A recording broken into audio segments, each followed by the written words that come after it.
두 사람이 혼인 취소 소송에 앞서서 이혼 소송을 진행했지 않습니까?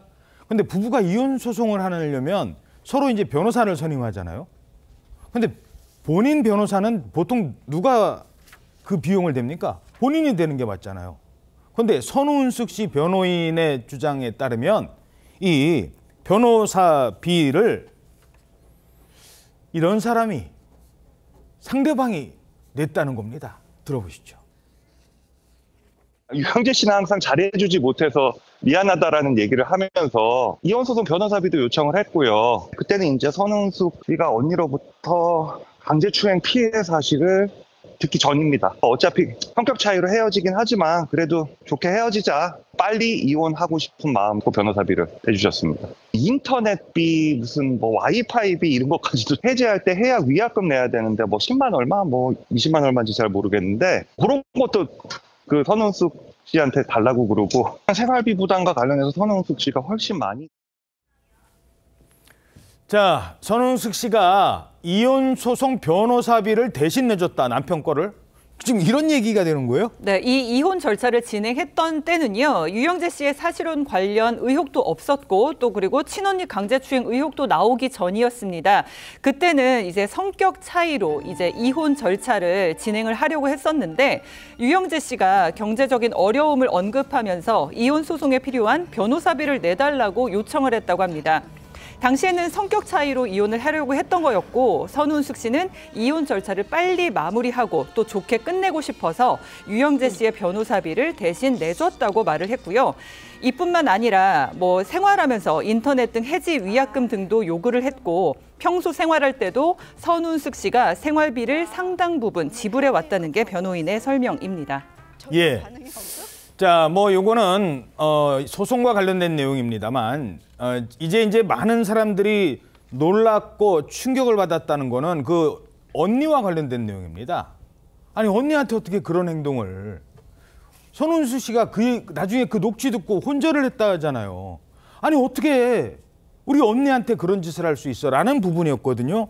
뭐 구체적으로 어제 전해드렸으니까 또 전해드리지 않겠습니다만 그 내용을 저희들이 좀 가려야 될 것 같아서 다 방송에서 못 드리니까.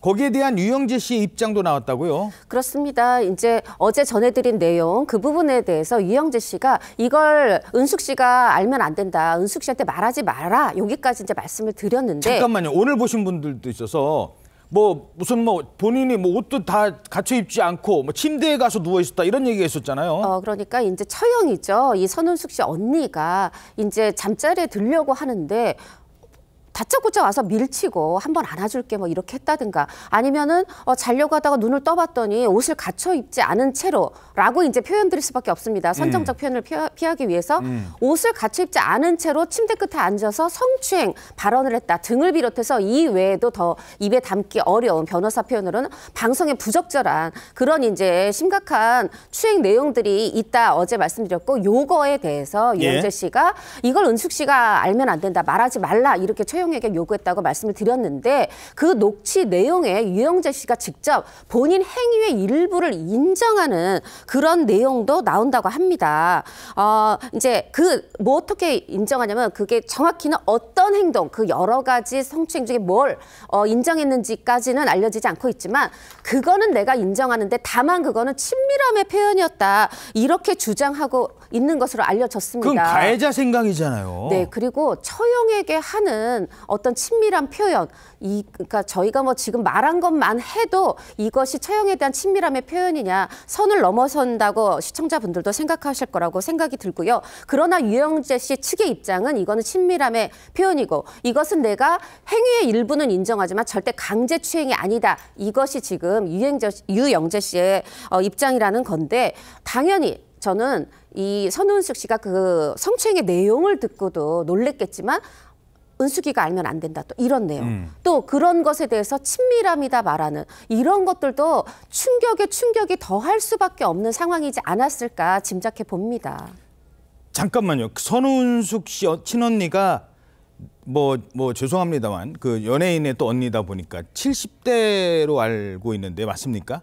맞고요. 정확한 나이는 뭐 필요 네, 없습니다만. 70대고요. 그리고 저도 이제 직접 뵙지는 못했는데, 그러니까 상당한 미인이라고 들었어요. 그런데 이 동생이 굉장히 말하자면 딸 같은 존재라 늘 이제 일해야 되고 하다 보니까 본인이 이제 내가 어떻게든 집안일을 도와줘야 되고, 그래서 같이 있었던 거잖아요. 집안일만 해주려고 했대요. 빨래나 청소. 그런데 이것도 제가 이제 선운숙 씨의 변호사한테 들은 얘기입니다. 그리고 선운숙 씨와 통화하면서 들은 얘기인데, 유영재 씨가 이 새끼를 굉장히 중시한다고 합니다. 그러니까 본인이 일정이 없을 때 집에서 새끼를 차려줄 사람이 있어서 불가피하게 함께 살게 됐다. 그런 내용을 제가 전해 들었습니다. 그 부분이 화가 나는 대목 중에 하나입니다. 본인이 지금 채용한테 이런 행동을, 물론 확인이 더 이제 법정에서 가려지겠습니다만, 그걸 전제로 채용한테 이런 행동을 해놓고도 친밀함의 표현이었다. 아니 그러면 70대 여성한테 이런 행동을 해놓고 그게 70대 여성에게 성적 수치심을 주지 않을 거라고 생각했다는 거예요, 지금? 일정 부분 행위는 인정하면서 상대방이 동의하지 않았다고 진술하는 부분에 대해서 친밀함의 표현이라는 주장을 하는 것으로 보이는데, 추가적인 주장이 더 있을 수도 있겠습니다만 이 주장은 현재 성범죄 수사 재판에서 거의 받아들여지는 주장은 아닙니다. 그렇지만 유영재 씨가 아직까지도 무죄를 주장하고 있기 때문에 그 결론은 지켜봐야 할 것 같습니다. 그렇지만 그 주장을 유지하려면 피해자가 신체적 접촉을 용인할 만한 관계에 있었음을 추가 입증할 필요가 있어 보입니다.